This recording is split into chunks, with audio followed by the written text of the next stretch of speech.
Čaute, pokračujem ďalej v predstavovaní stránky a ďalej si môžeme ukázať, akým spôsobom si budeme pridávať obrázky. Máme dva spôsoby. Prvý je ako HTML element, čiže máme HTML element špeciálne určený na obrázky. To je napríklad táto púpava. Taktiež som tam pridal ešte, aby keď priložím myšku na ten obrázok, tak nech mi tu takýto text vybehne. A tam sa dávajú ešte dodatočné informácie pre ten obrázok, ak tam nejaké ešte chcete určiť, ale takýto popis, aby vybehol, si môžete určiť aj pre gombík, aj pre text, je to jedno. A ten text sa zobrazí pri priložení myšky na ten element.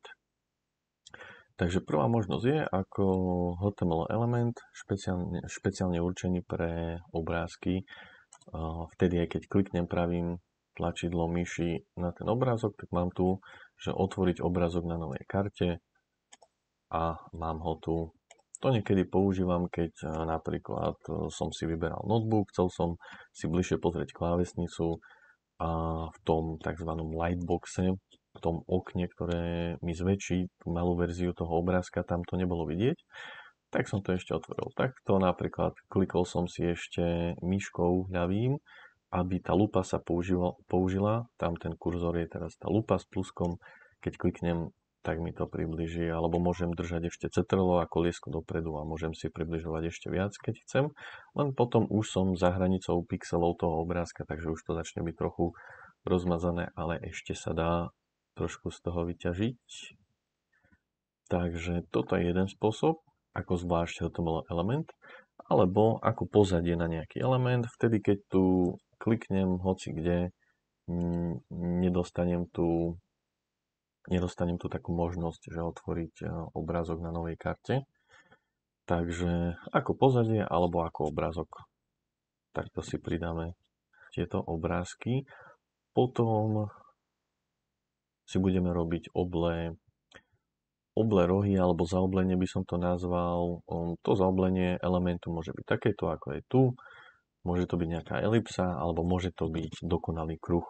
Takže kruh vieme spraviť napríklad aj z obrázka, alebo aj z obyčajného elementu. Len treba, aby všetko bolo štvorcové a zo štvorca potom už vieme spraviť kruh. Takže aj napríklad tento rámček, ktorý je tu, alebo tu, on potom obkresluje to zaoblenie, ktoré si nastavíme. Takže budeme robiť aj kruhy. No, ďalšia animácia, čiže keď priložím myšku, zmení sa mi pozadie po nejakú dobu trvá aj otočenie tej sociálnej ikonky. Ona sa točí okolo svojej y-ovej osy, takže ale môže sa kľudne točiť aj okolo svojej x-ovej osy, keby sme chceli. Takže animácia v CSS jazyku, zaoblenie, alebo budeme meniť si hrúbky textu, farby textu, výšku textu, vieme si nastaviť medzery medzi písmenami, medzi slovami si vieme nastaviť medzeru. Takže toto by boli tieto sekcie. A môžem ešte responsivitu ukázať, čiže keď si zúžim obrazovku napríklad na tablet, tak tu sme. Tak dve sekcie, ktoré sú vedľa seba, sa dajú pod sebou. A ďalšia vec ešte zaujímavá je, že si spravíme to, že keď zmením výšku fontu v tejto časti, ako sú tu ikonky, tak sa mi všetko proporčne zmenší. Čiže aj veľkosť ikonky, aj veľkosť tej vnútornej výplne, ktorá je medzi ikonkou a borderom, tým rámčekom, aj hrúbka rámčeka sa proporčne zmenší, takže to si tiež ukážeme ako jednoducho, jednou hodnotou si zmenšiť tieto ikonky, ale tak, aby sa nám všetko proporčne prispôsobilo. Takže toto je zase táto sekcia. No a môžeme si ukázať ešte aj túto sekciu, naše služby. Máme to rozdelené do takej mriežky, tuto použijeme grid systém, možno ste o tom počuli, je to také modernejšie teraz. Ten Flexbox a grid systém, takže dáme si elementy do mriežky, taktiež tieto medzery medzi nimi si vieme jednoducho CSS jazykom nastaviť a vieme si aj počet slupčekov jednoducho nastaviť. A ďalšia vec, čo tu je, keď priložím myšku, tak má sa to tvariť ako vizitka, čiže ono sa to tak obráti. Sú to aj nejaké texty, ide skôr o ten dizajn, nie až tak o tie texty, takže je to tu na výplň obsahu, tieto texty, ale ide skôr o ten dizajn. Čiže priložím myšku, otočí sa to ako vizitka a zároveň teda dva elementy sú na sebe.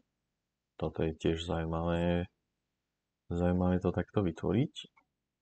A keď si otvorím Developer Tools, aby som si zúžil obrazovku, tak ono už pri nejakej tejto šírke tu, už keď by sa to začalo kaziť, dajme tomu, povedzme takto, tak nezačnem to dávať na dva stĺpčeky a na jeden, to bude až neskôr, v inej sekcii si to ukážeme, tak túto sa mi už úplne zmení dizajn na takýto, čiže ikonka bude úplne napravo, bude na výšku tej sekcie, bude polopriesvitná tá ikonka a bude mať nejakú maximálnu šírku každý ten odstavec.